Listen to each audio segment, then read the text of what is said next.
So we are officially 1 week out from Motocross the Nations 2023 that will be held in Ernée, France. And the purpose of this video is to kind of speak honestly, openly about the outcome, the possible outcome of the Motocross the Nations 2023.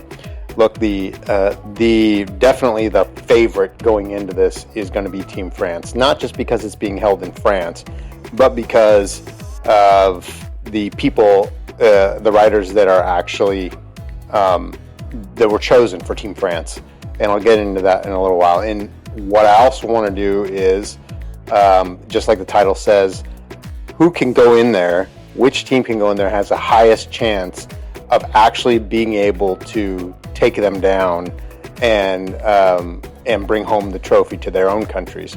So we'll get into that, and I'll unpack all of it for you. So let's get started. All right, so let's start with the favorites, Team France. Why are they the favorites? The main reason why this is the team to beat is because they're being led by a very experienced veteran in Romain Febvre, who's a former MXGP world champion. And not only that, but he was injured at the beginning of the MXGP season, and then when he came back, he was on fire. I mean, you could tell that this guy, had he been in good shape the entire season, had he not been injured, he could have likely been this year's champion, or at least given Prado a run for his money, like very close. So he's on that. He's got that momentum going, leaving the MXGPs, and he's going to take that right into Ernée, France for them. Secondly, you have, and he's going to be riding the MX Open class. Next, you have Tom Vialle. Tom Vialle is a two-time MX2 world champion, and has spent this whole last year in the United States. Now he was hot and cold throughout the United States, but he actually was able to win an outdoor national in Southwick. And big surprise, Southwick is the #1 sand track, and he was really good on that. So because of that, he's going to be coming back, and he's going to bring that same thing, momentum. He did really well in the 250cc class at the Super Motocross playoffs. And actually, I think won one or two motos during that 3-round playoff. He's going to be a very strong component to this team. Like I said, he's also a two-time MX2 world champion, and he will ride the MX2 class. The MXGP class will be ridden by none other than Maxime Renault. Okay, the biggest threat to the Chamberlain Trophy for the French is going to be easily Australia, as you can see here. Jet and Hunter Lawrence are just at another level right now, and I include even when they're racing in the AMA National Championships. I mean, they dominated the AMA National Circuit this year, and they've proven time and time again that even when confronted with adversity, like for instance Hunter Lawrence in the 250cc class in the Outdoor Motocross Nationals, like he was challenged multiple times by Hayden Deegan. He even lost the #1 plate for a round. He was able to get everything back. You know, he had to deal with mechanical issues. He had to deal with getting injured, and he was able to come back and successfully win. And it wasn't even that hard for him at the very end to win the 250cc National Championship. And Jet Lawrence, I mean, he's a 3-time national champion, and this year, as a rookie in the 450 season, outdoor season, he won every single moto of the outdoor season, the first rookie to ever do that. And then he just finished winning the Super Motocross playoffs for $1 million. The guy that they have that's going to be their #3 is Dean Ferris, who is a multi-time Australian national champion.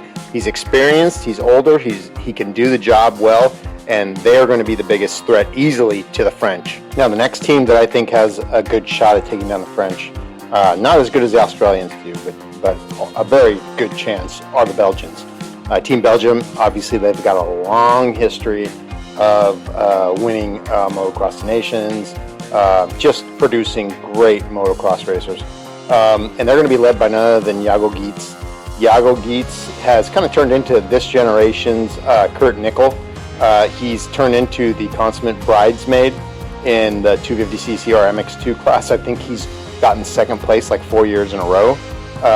He is very capable on a daily basis, or on a one-time shot winning his motos. He's won GPs before. He is very fast, lightning fast. He can definitely do it, and he's experienced. He will be accompanied by two very young, but probably the two fastest MX2 riders of the season. Number one is Lucas Coonan, who is just lightning fast, and number two is Liam Everts, who I don't know, they said he was injured earlier. I don't know if that injury is going to carry into him not being able to go to Motocross Nations, but nobody said anything yet, so we're going to count him on the team. These guys can beat anybody at any given time, and these guys, especially Lucas Coonan, are like the MX2 version of Hayden Deegan. So they are elusive, they're fast, and if they don't make a bad rookie mistake, they can beat anybody at any time. Additionally, Belgium shares a huge border with France, so there's probably going to be as many Belgian fans there as French fans. Now, the third team that has a good chance at taking down the French is going to be Team Spain. They are being led by Jorge Prado, who just became the MXGP world champion, and it is his third world championship that he's won.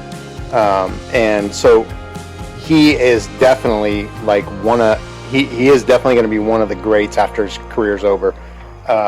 He is accompanied by a very close friend of his in Ruben Fernandez. Now, Ruben Fernandez has not yet won a championship, but he has won in his career, especially this year, several GPs, and is lightning fast. And he's bigger than most guys, so if push comes to shove, he will be shoving. And he will be able to bull his way in there to get good results and get on the podium for both of his motos. The MX2 rider is going to be David Braceras. Now, David Braceras is very young, however, and has not won a lot of motos, a lot of GPs in the MX2 class. But he's up and coming. He is on the way up in his career. He's getting faster every year, and this is the perfect time to put him on Team Spain. So I see them being a huge threat. And not only that, but just like the Belgians, they share a border. There's going to be a ton of Spanish fans there. All right, my last pick is more of a dark horse pick than anything else, and that's Team USA. Now, this is more of a emotional pick rather than a logical one, only because I would really love to see them do something. They are definitely not sending their number one, their A team. I don't even know if they're sending their B team. However, these guys, all three of them, something that you cannot question from them. They all have tons of heart, and they're going to give it 100%. These guys are, on a good day, they can win one, if not two motos. RJ Hampshire proved that in the 250 class, CC class this year. He won multiple motos and won supercrosses. Same thing with Aaron Plessinger. Christian Craig was injured, but he is ready to go, and he is chomping at the bit to get on there. So I see them as a dark horse. If everything lines up right, they could probably do something. So those are my projections of teams that could possibly take down the French and take home the Chamberlain Trophy this year. I want to give like a little bit of shout out to a couple of teams that would have definitely an outside chance. If not, you'll see one of their team members win a moto here or there throughout the day. And I want to start with the Netherlands. Now, obviously, the Netherlands would be definitely the biggest challenger if Jeffrey Herlings was going to be there, but he's out due to an injury, so he's not even going to be participating in the Motocross Nations. But you have Glenn Koldenhoff, who, for whatever reason, he's kind of a mediocre rider throughout the year, but this guy knows how to turn it on for the Motocross Nations. And you might see him win one or even both of the motos. So Netherlands. And an outside chance also comes from Italy. Team Italy they're definitely their fastest riders. Andrea Adamo, who just won the MX2 World Championship. You'll see him probably battle up front with Tom Bial and Lucas Coonan. You can't really pick, if you were a betting person, it would be really hard to pick one of those three guys to win the MX2 series. Unfortunately, his other two teammates just aren't up to par. So you might see them win a couple of things. So that's my projections. That's what I have for this coming up weekend. Let me know what you guys think, and let me know if you think I'm completely off base or if you agree with me. And don't forget to subscribe. Thanks.